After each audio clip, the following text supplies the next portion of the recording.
viva, seja bem-vindo a mais um Alta Dimensão. Espero que estejam todos muito bem de saúde, porque é o mais importante. O resto, depois nós conseguimos gerir. E para o programa de hoje, nós preparamos o tema a educação financeira. E suscita-nos questionar: onde vai as suas finanças? Quando recebe o seu salário, o que tem feito? Será que sabe gerir o seu dinheiro? Então, para respondermos a essas questões, deve continuar a acompanhar o nosso programa, porque nós temos um convidado especial, ele que é escritor, professor, consultor financeiro e é um homem de muitos outros ofícios. Samuel Manzambe, seja bem-vindo ao Alta Dimensão. Boa tarde, Andreia. Boa tarde, os telespectadores do grande programa Alta Dimensão. E vamos conversar um pouco sobre aquilo que é educação financeira. Exato. Mas antes de entrarmos propriamente naquele que é o nosso tema de hoje, nós gostaríamos de saber um bocadinho sobre quem é o Sr. Samuel Manzambe, um homem de tantos ofícios, e como consegue gerir tudo isso. Bom, isso é sempre um pouco complicado falar de nós, mas nós estamos associados a diversos projetos. Um deles, muito mais ligado, estamos na Ordem dos Economistas de Angola, onde temos dado o nosso contributo exatamente para poder garantir que os economistas associados estejam protegidos a nível daquilo que são o associativismo. Que aquilo que se procura, na verdade, é que estas ordens deem resposta àquilo que são os principais problemas da sociedade. Fora a Ordem dos Economistas, nós também estamos associados a outras atividades, que são muitos projetos, filantrópicos e não filantrópicos, em que procuramos dar o nosso melhor, apenas essa visão. Mas aqui também é importante dizer que nós não queremos ser especiais, nós participamos nessas atividades todas para aprender todos os dias, e é nesse contexto que nós estamos associados a estes projetos todos. E como consegue gerir tudo isso? Porque também é consultor financeiro. Sim. A questão principal é organização. Essa é a expressão para qualquer efeito relativamente a projetos, relativamente àquilo que nós decidimos abraçar. Plano, é importante que cada um de nós tenha um plano, saiba as horas, saiba o tempo de ler, o tempo de organizar, o tempo de estruturar aquilo que são as matérias, para que não falte nada. E o objetivo focal disso é para dar boas respostas naquelas instituições ou naqueles projetos onde nós estamos ligados. Ok. O doutor tocou num ponto muito importante, falou sobre a organização. E hoje, em termos de questões financeiras, nós vimos que as pessoas ficam a se questionar: mas chegou o final do mês e eu não consigo perceber onde foi o meu dinheiro. Não tenho uma organização financeira. Então, entrando propriamente agora no nosso tema, o doutor pode nos conceituar, então, o que são finanças, né? Para posterior aprofundarmos mais. Bom, na verdade, nós temos que deixar aqui um ponto claro. A dificuldade relativamente às finanças não é estritamente ligado a Angola. Ou seja, é uma dificuldade encontrada praticamente em toda a parte do mundo. Uns países mais organizados que os outros, porque de criança começou-se a educar os mais novos relativamente às finanças, onde começou-se a ter exercícios pedagógicos que ajudassem as crianças a perceber a importância dos mesmos na sociedade e como deviam começar a fazer a gestão financeira. Outros países menos estruturados, podemos assim dizer, tiveram mais dificuldade de organizar esse processo e também tiveram mais dificuldades sociais. Nós queremos associar a isto, esse tema, ligado um pouco àquilo que é a própria estrutura do país. Exato. Nós falamos de poupança, nós falamos de finança, nunca imaginamos que a nossa desorganização individual afeta num todo o país. Exato. E as pessoas vão perguntar, mas como é que isso é possível? Bom, o que nós estamos a tentar dizer é que quanto mais poupanças forem produzidas num determinado país, mais disponibilidade financeira o país tem para poder investir em projetos. Ok. Por quê? Porque nós deixamos de fazer o que nós chamamos uma despesa hoje exatamente para garantir que haja uma despesa futura. Na verdade, a poupança é isso, é apenas uma despesa futura, não é nada mais que isso. Ou seja, na estrutura da organização em termos de finanças, existem dois tipos de despesa. Ok. Uma que é a corrente, que é a presente, que nós queremos comprar alimentação, pagar os estudos, pagar tudo isso, e a outra que é a futura. Essa futura é que é chamada de poupança. E essa é que é a nossa discussão, que ainda temos tido um pouco de dificuldade em poder transmitir essa mensagem. Bom, mas deixa eu explicar o seguinte, nós queremos transmitir um pouco da cultura e da necessidade de se fazer.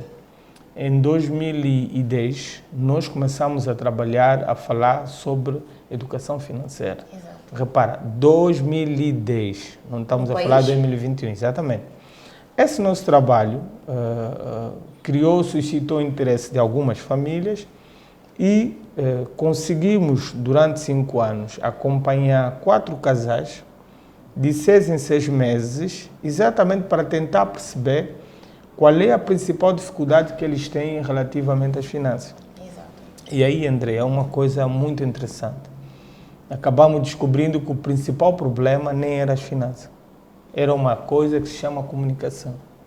Ou seja, as famílias comunicam-se pouco e a não comunicação cria vazios e faz com que haja desperdício. Exato. E nós começamos a trabalhar com essas famílias e fomos vendo que essa comunicação, ou seja, a ativação da comunicação, começou a melhorar aquilo que eram os projetos. Por quê? Porque as coisas eram ditas, as coisas eram manifestadas e isso ajudou alguns dos casais, pronto, não vamos aqui olhar para o 100%, ajudou alguns casais daqueles que estávamos a falar, daqueles que acompanhamos, e ajudou-lhes a organizarem-se melhor e a fazerem coisas que efetivamente antes não faziam, exatamente porque tiveram aí uma equipa de intermediários, assim considerado, que estava a orientá-los em relação àquilo que são os seus próprios projetos, porque nós, nos trabalhos, não trazíamos ideias ou projetos fora, mas ajudávamos a eles a concluir os seus próprios projetos. Exato. Isso é que é a grande diferença nesse processo. Exato. Então, a educação financeira pessoal tem uma grande relevância na educação financeira familiar. Tudo. Tem uma grande importância, é muito, quer dizer, os aspectos são micros e transformam-se em macros. Exato. Se um indivíduo tem dificuldade de gerir o seu próprio dinheiro, ele vai afetar na família. Exato. Ou seja, a probabilidade dele criar distúrbios em termos de organização financeira na família é muito grande. E uma vez que ele cria distúrbio, ele também não vai conseguir criar qualidade de vida, porque vai causar sempre situações que aquilo que efetivamente ele devia fazer, ele não faz. Exato. E se ele não faz, é evidente que a família passa automaticamente a ser prejudicada. Exato. E isso afeta também uma forma o país, porque se ele não faz uma poupança, o país também não adia no banco, e quando não adia no banco, vice-versa. Aliás, o banco existe por causa da poupança dos... Exato, o doutor tocou num ponto muito importante, falou sobre a poupança. Há pessoas que realmente fazem poupança, ok? Tem uns que preferem fazer uma poupança em casa, o que dificulta o avanço da economia, né? Porque paralisa, e tem outros que preferem aderir aos bancos. Mas então, há indivíduos que fazem a poupança, mas não sabem investir. Ok. Então, no que é que as pessoas devem investir? Bom, temos que primeiro ajudar a perceber o seguinte: o investimento só existe se a pessoa ou a família tem uma poupança. Exato. Só. Então, mas quer dizer que é importante constituir essa poupança. Exato. Se essa poupança não é constituída, é evidente que não tem investimento, porque ele não terá disponibilidade financeira para o efeito. E aqui, o elemento que nós fomos vendo enquanto fizemos o estudo é como é que se constitui essa poupança. E isso começou a ser para nós um desafio. E esse desafio, acabamos por perceber que nas famílias, particularmente aqui angolanas, nós estamos a falar de Angola aqui, mas também volto a dizer que temos aqui outros reflexos, temos reflexo de Portugal, que nós também fazemos trabalho, Moçambique, Brasil, ou seja, a nível dos PALOPs, e tivemos a mesma percepção. O normal é que as pessoas, primeiro, depois de receberem o dinheiro, primeiro estão preocupadas em fazer despesas. Só depois de fazer essa despesa é que eles lembram, tardiamente, que tem que guardar alguma coisa. E esta começou a ser a principal dificuldade do processo. Então, nós tivemos que estudar e organizar essa estrutura toda e reparamos que é possível fazer diferente. Ou seja, antes de fazer as despesas, após receber o salário, assim como Malaquias 3:10, para quem é religioso sabe, tem que pagar o dízimo, não é? Exato. Pagar não, devolver, não se paga. O dízimo não se paga, devolve-se. Exato. Então, se é retirado parte, passa-se para o dízimo, então também eu posso retirar parte e passar para essa conta da poupança. Exato. A diferença em falta, ou que fica, é que nós podemos gastar da forma como bem entender. Mas aqui voltamos a dizer que a necessidade, quando se faz uma despesa, tem que se ter informação, não se deve fazer despesa sem fazer uma pesquisa de mercado, sem tentar perceber em relação àquilo que são os gastos a nível do supermercado, dos mercados informais, ou seja, tudo isso bem organizado, planificado num papel, e à medida que o dia vai chegando, nós já temos as direções feitas, e essas direções vão ajudar com que as pessoas vão diretamente expor o dinheiro naqueles bolsinhos, né, podemos assim dizer. Mas isso varia de família para família, claro. Mas há famílias, doutor, que não têm um orçamento que é capaz de cobrir todas as despesas. Essas famílias têm a oportunidade de fazer uma poupança, sabendo que o orçamento não cobre as despesas mensais? Bom, nós vamos mais uma vez tocando aqui num assunto que fazemos questão. A despesa futura é uma necessidade da família. Sim. Ou seja, partindo de um plano que a família tem, ela poderá constituir essa poupança ou não. Sim. O interesse principal da poupança é associar a um objetivo. Vamos dar um exemplo com uma família que era, por exemplo, comprar um fogão. E nesse momento ganha 60 mil kwanzas, exemplo prático. E ele não tem o dinheiro para comprar um fogão que custa, por exemplo, 70 mil kwanzas. O que é que vai acontecer? Como é que eles vão fazer para comprar esse fogão? Aí a pergunta está, as coisas estão muito aí na frente das pessoas, a simplicidade do processo, etc. Não, isso é tudo muito bom quando se fala, ok. Então nós vamos trazer aqui um exercício. Para se poder concretizar esse objetivo, que é o fogão, que custa 70 mil, numa família que ganha 60, a família vai ter que abrir mão de uma parte do rendimento mensal para poder futuramente comprar isso. Só esse exercício será possível para ele poder adquirir o fogão. Ou seja, o que estamos a dizer já tem ideia do que vai adquirir. O fogão que custa 70 mil e ele gasta 60. Em quanto tempo eu consigo juntar os 70 para poder comprar esse fogão? Se eu só tenho um salário de 60 mil. Então, quer dizer que se eu tiro por mês, se eu retiro por mês do meu salário antecipadamente, logo que cai, consigo retirar 7 mil kwanzas ou 5 mil kwanzas, em quanto tempo eu consigo constituir os 70? Okay. Esta é a única forma que se tem de se organizar. Este valor que é retirado para acumular até os 70 mil kwanzas é que nós chamamos de poupança. Exato.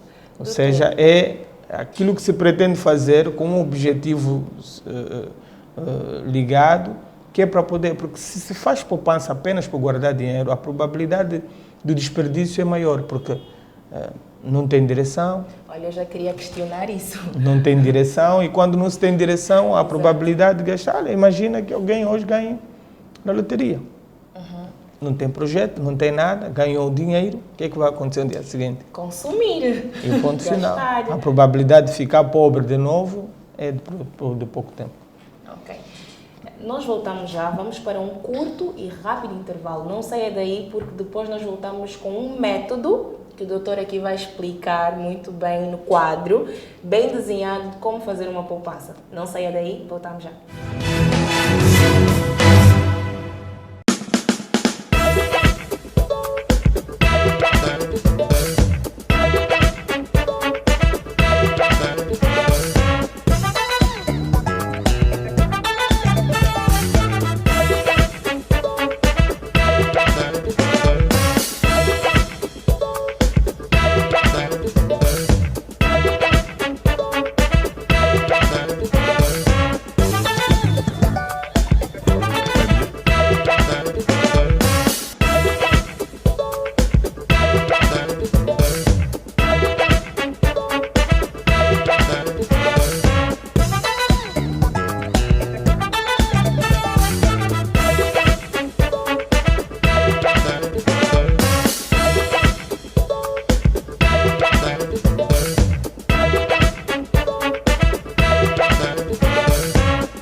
Seja bem-vindo à segunda parte do nosso programa.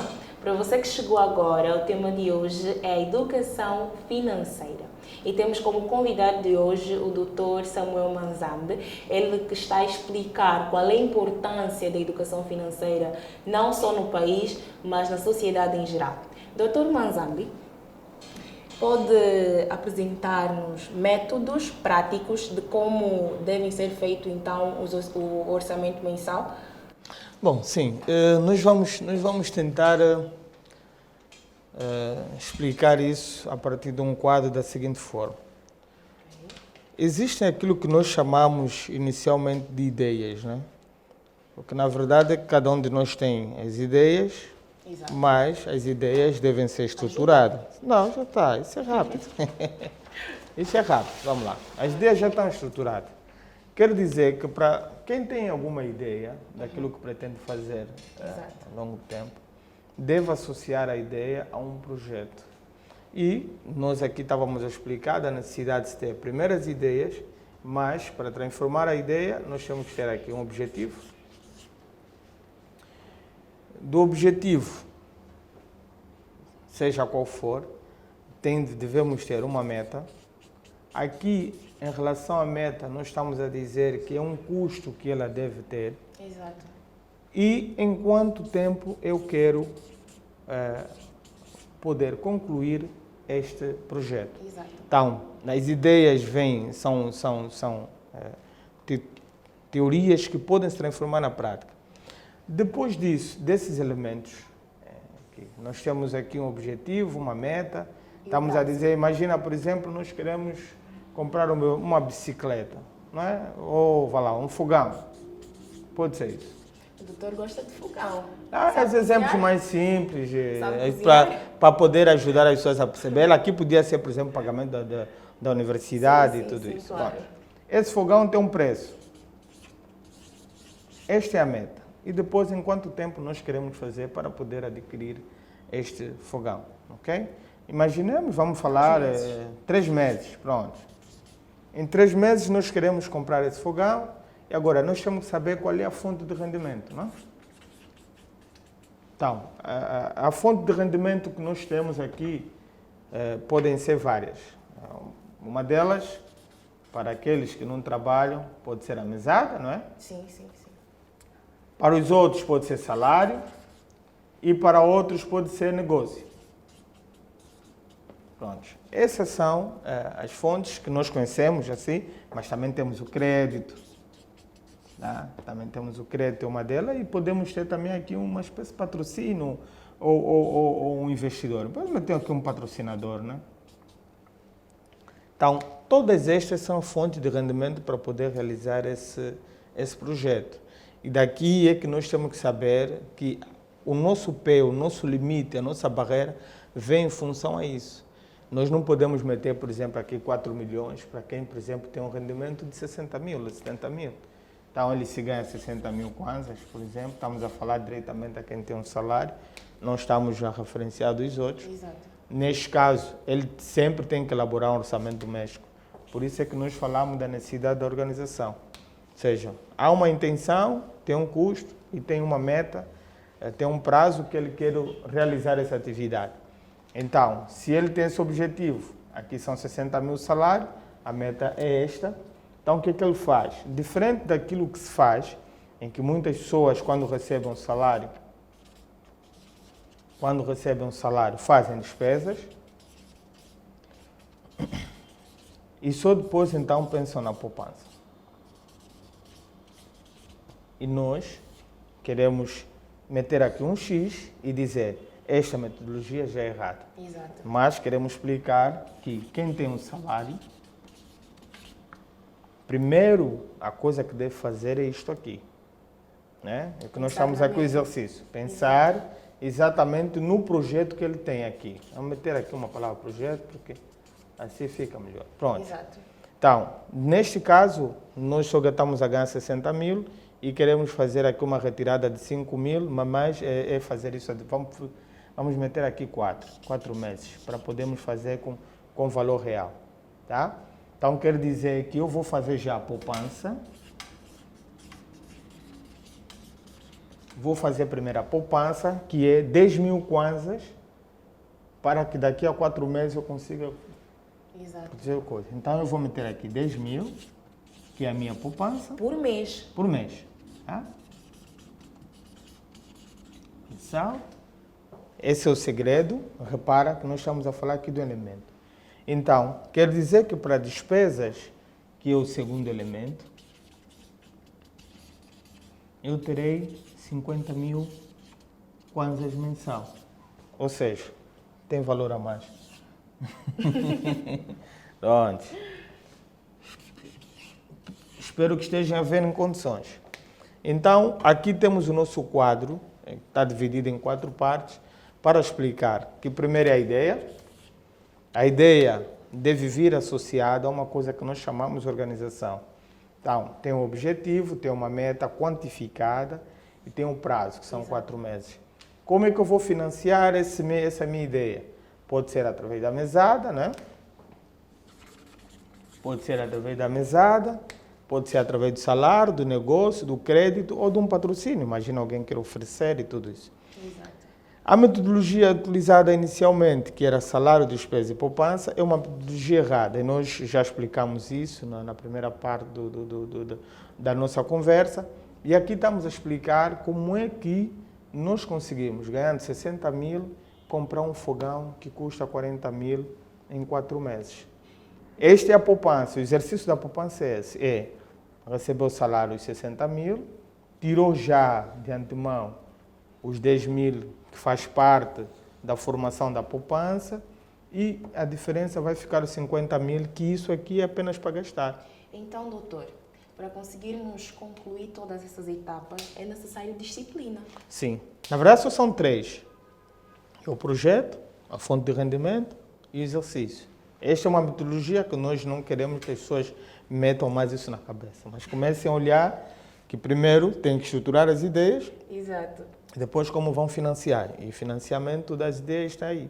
Precisa ser Este valor depositado no banco todos os meses, nós podemos fazer aplicações financeiras, podemos tem N formas, e se nós e não fazer quichiquila, atenção. Então é mais aconselhável não é para fazer uma poupança no banco. Exatamente. Do que em casa. Não é mais aconselhável. É isso que deve ser feito. Exato. Nada deixar de ir em casa, porque o exercício é um exercício muito duro, mas disciplina e organização faz com que as pessoas consigam efetivamente atingir os objetivos. Doutor, as pessoas até podem ter as ideias e os projetos aí traçados, mas depois do decorrer da realização desse projeto, há aqueles gatilhos.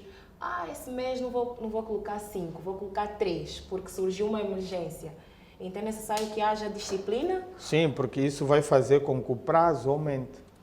Porque aqui está só no segredo o prazo da necessidade. Então, quanto menor o prazo, maior é o valor. Exato. Quanto mais longo prazo, isso quer dizer que se ele quer juntar os 40 mil, em vez de 4 meses for para 8 meses, em vez de 10 ele já está a gastar 5. Ou seja, todos os meses ele vai retirar 5 mil kwanzas até 8 meses para fazer os 40. O exercício apresentado para quem, por exemplo, jovens que nessa fase estão a trabalhar e que estão a pensar em entrar para a faculdade em setembro. Nós estamos em que mês? Maio. De maio a setembro, quantos meses faltam? Esse é o cálculo. Pronto? Então, se eu tenho que pagar a universidade a partir de setembro, qual é o valor da mensalidade da universidade? Imaginem que seja 25 mil kwanzas. Eu não preciso constituir os 25 mil só. Daqui até lá, eu posso criar condições de constituir 50 mil. Por quê? Porque nós precisamos mais 5 meses. Se nós tirar 10 mil por mês, em 5 meses temos 50. Quer dizer que eu antecipadamente já estou a pagar 2 meses da universidade. Esse é o segredo. Então, quando eu começo a estudar em setembro, eu tenho 50 mil e pago já 2 meses. A probabilidade de eu ter uma pressão sobre as mensalidades é menor, porque eu vou ter setembro e outubro a preparar, novembro, dezembro, assim sucessivamente. Então o exercício fica muito mais leve. É tudo uma questão de vontade. Exatamente. E interesse para poder realizar aquilo que são os projetos. Exatamente, porque os projetos são nossos, né? As metas são nossas. E se nós não realizarmos, quem vai? Tão simples quanto isso. Mesmo que seja, por exemplo, recebe mesada, também é uma forma de organizar. Sim, Por exemplo, sim. se ele já recebe uma mesada e conversa com a mãe no sentido, pá, vamos começar a estudar em setembro, e era bom que a partir de agora 10.000 kwanzas, 5.000 kwanzas fossem já separados. Exato. Quer dizer, esse exercício para 5, para 6 meses, para 7 meses, à medida vai acumulando, vai aumentando o valor. E esse é o exercício que se deve praticar. Aliás, uma das coisas que nós gostamos de partilhar com a juventude tem a ver com as férias. Por exemplo, nós, para quem está a estudar, tem depois 3 meses de férias. Estes 3 meses de férias não é para descansar, ou seja, são meses que a universidade deve continuar a ser paga, mas não deve-se depositar o dinheiro na universidade. Pode-se fazer, pega todos os meses o mesmo valor que paga e mete no banco. E quando começa a estudar, já tem 3 meses adiantado para pagar. Os estudantes estão a perceber, né? Os exercícios é não parar, o exercício tem que continuar. O sacrifício de 4 anos, de 5 anos, deve existir. Mas quando terminar, terminou. Exato, muito bom. Então podemos nos sentar, Sim, doutor. senhora. Ok, doutor, de uma forma assim bem resumida, né? Diz-nos qual é a importância da educação financeira. A palavra-chave não tem nada a ver com finanças ou educação financeira. A palavra tem a ver com sonhos. Quem tem sonhos deve procurar realizá-los. Gostei muito dessa frase. Esses sonhos. As finanças e o resto são apenas elementos que vêm ajudar a concretizar os nossos sonhos. Se as pessoas não sonham, não têm projeto. Se não têm projeto, não tem como financiá-los, porque não tem direção daquilo que efetivamente pretendem fazer. Exato. Estamos a falar de sonhos, estamos a falar curso universitário, estamos a falar aquisição de um computador, estamos a falar compra de um telefone, saiu um iPhone 12, se não conseguir comprar agora o 12, mas daqui a 2 anos pode comprar o 15. Exato. Porque anualmente sai uma referência diferente do iPhone. E essas são as únicas formas que se tem, assim podemos dizer, garantida de se poder realizar aquilo que nós chamamos de sonhos. Apenas isso. Porque nós precisamos explorar mais esse tema, porque nós vivemos numa sociedade muito, mas muito, doutor, como é que se diz? Consumista. Compulsivamente consumista. Sim, mas eu que estava a dizer inicialmente, nós quando começamos a trabalhar isso em 2010, vimos que a culpa não é dos angolanos, a culpa não é de Portugal, a culpa não é dos moçambicanos, não é. A culpa é de uma coisa que se chama informação. Sim. Nós passamos hoje a ter acesso a um meio que nos anos 80, nos anos 90 era muito difícil. Aliás, para nós ter acesso, hoje nós temos acesso direto ao jogo da NBA que é a madrugada. Naquela altura tinha que vir uma cassete gravada, nem disco era cassete. Hoje até já está. Então, essas coisas, essa facilidade da informação que temos, dá-nos também o direito de consumir aquilo que está a sair hoje. Nós temos esse direito. Não podemos dizer, não, as pessoas não têm, não. As pessoas têm que sonhar, as pessoas têm o direito de consumir aquilo que eles quiserem, desde que façam de forma planejada ou planificada e com disciplina para poder realizar. Aliás, nós temos exemplos de jovens que abriram empresas com pouca coisa, hoje tem uma grande empresa. Nós temos exemplos de cooperativas que não tinham nada. Aliás, nós trabalhamos com estes grupos e temos ajudado muito de forma filantrópica, exatamente para poder criamos uma alavanca diferente a eles poderem então terem sucesso na vida. Exato, doutor. 2 minutos para deixar as considerações finais.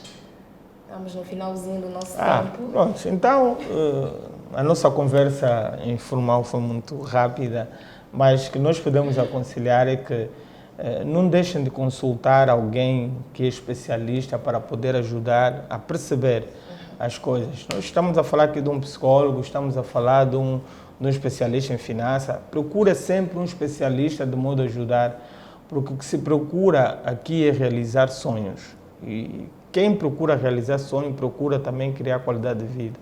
E nós estamos aqui exatamente para isso, para poder aconselhar, para poder formar os jovens, para poder então catapultar naquilo que são os seus projetos futuros. Muito obrigada por ter aceito o nosso convite, doutor. Sempre disponível, qualquer coisa, basta bater a nossa porta e para partilhar ideias, para partilhar, aliás, é para isso que nós existimos, é para isso que nós estudamos, é para isso que nós investigamos, apenas para partilhar, nada, não tem outro fim, não temos outro fim nesse projeto. Muito obrigada. Dispõe, André. Agradeço a você também que acompanhou o programa desde o princípio até agora ao final e lembre-se sempre, antes de comprar alguma coisa, pergunte-se, será que devo comprar? Será que é importante? Para depois não ter gastos desnecessários. Lembre-se sempre, seja feliz, faça alguém feliz e seja uma alta dimensão. Até o próximo programa.